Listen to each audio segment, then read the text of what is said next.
Hi humans. Here are some simple yet rare abilities most people can't do. Number 1. Raise one eyebrow. Sounds easy, should be easy, but can you do it? Raising just one eyebrow, without flinching the other, without wrinkling your whole forehead like a confused potato, takes asymmetrical control of the frontalis muscles. Most people's brains aren't wired for that kind of micromanagement. Their brain just sends a group text. Everyone move as one. Some people can do it from childhood with zero effort. Others spend weeks practicing in front of the mirror, looking like their soul is buffering. And yes, it's partly genetic. Some people are born with better split control between the left and right hemispheres of the brain's motor cortex. For the rest of us, it's training or nothing. How rare is it? Studies and surveys suggest around 25 to 40% of people can do it naturally. No training, no practice, just raw facial independence. The rest either can't do it at all, or only manage it after enough practice to qualify as eyebrow boot camp. So if you've got that one eyebrow villain look locked and loaded, congrats, you're in the rare squad. And with great power comes a great dinner, I think. Number 2, sneeze with your eyes open. Sneezing is one of those things your body does automatically. A full body drama performance for a tiny nose tickle. But what if you tried keeping your eyes open during one?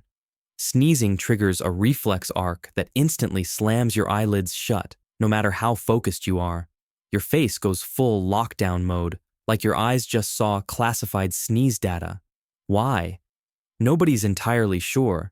Some theories say it's to protect the eyes from whatever you're about to launch into the air.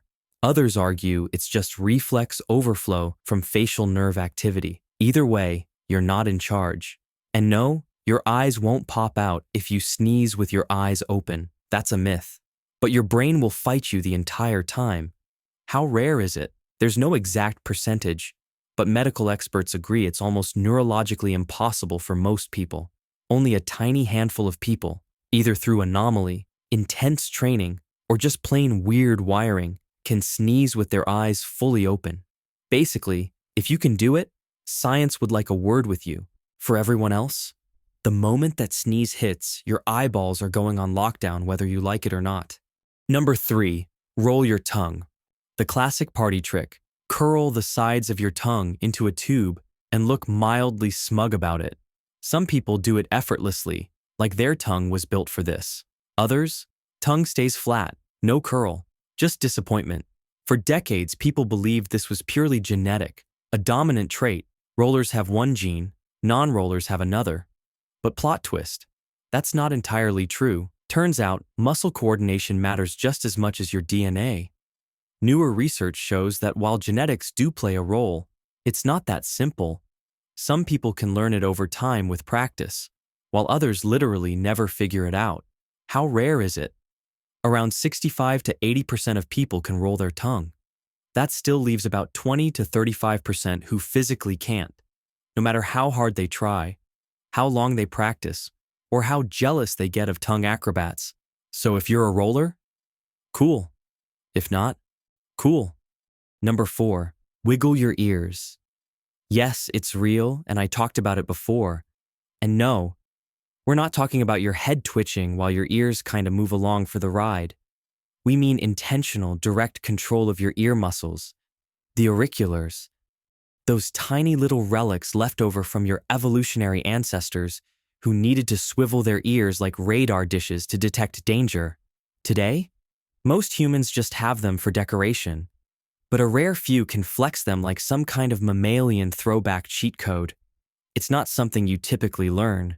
Either your brain's motor cortex is wired to activate those forgotten muscles, or it's not. How rare is it? Roughly 10 to 20% of people can voluntarily wiggle their ears.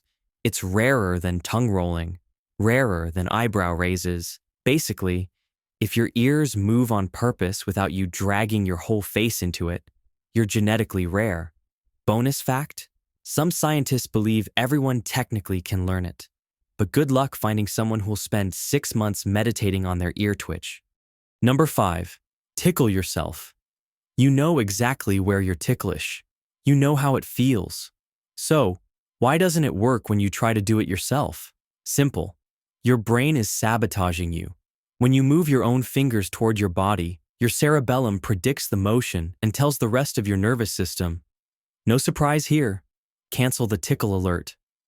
Your brain essentially filters out the sensation before you feel it. It's a built-in, don't freak out at your own hands firewall. It's also why other people tickling you feels like chaos, and your own attempts feel like light paperwork. How rare is it? For most people, totally impossible. But in rare cases, such as people with schizophrenia, autism spectrum conditions, or cerebellar dysfunction, the prediction signal doesn't process the same way, making self-tickling actually possible. So unless your brain has a unique glitch or wiring difference, tickling yourself is neurologically blocked by default. Number 6, move your ring finger independently. Place your hand flat on a table, palm down. Now try lifting just your ring finger, not the pinky, not the middle, just the ring. What you'll likely experience is your brain sending a very polite request and your hand replying with a messy group project. Why? Because of tendon linkage. Your ring finger shares tendons and muscle pathways with its neighboring fingers, especially the pinky and middle. So when you try to move it solo, those other fingers move with it. It's not about strength, it's about independent motor control, and your ring finger is stuck on a shared data plan. How rare is it? Very few people can move the ring finger completely independently, especially when the hand is flat and the middle finger is immobilized. There's no solid global percentage, but functional hand tests show it's rare, even among pianists and athletes. If you can do it cleanly, you might be part robot. For everyone else, your ring finger's just trying its best, while dragging its friends along for the ride. Number 7, sneeze on command. Cough? Easy. Yawn? No problem. But sneezing, that big, dramatic, semi-violent body reboot? You're not in control. Sneezes are triggered by irritation in the trigeminal nerve, often from dust, allergens, or sunlight. But unlike other reflexes, sneezing is a full team operation involving the chest, throat, nose, face, and a surprising amount of drama. Trying to summon one on command? Your brain's like, yeah, that's not how this works. Some people can trigger sneezes using tricks. Looking at bright light, photic sneeze reflex. Inhaling strong spices, tweaking nose hairs, weird but real. However, true voluntary sneezing, on cue, with no stimulus, is basically unheard of. How rare is it? We're talking fewer than 1% of people, and even that's being generous. It's so rare that most documented cases involve neurological disorders, facial tics, or accidental triggers, not conscious choice. So unless you're part human, part nasal wizard, sneezing on command isn't happening. Your sinuses run the show, and you're just along for the ride. Thanks for watching Humans, and thank you for the 14,000 people who subscribed. I appreciate you, and I'll be seeing you next time.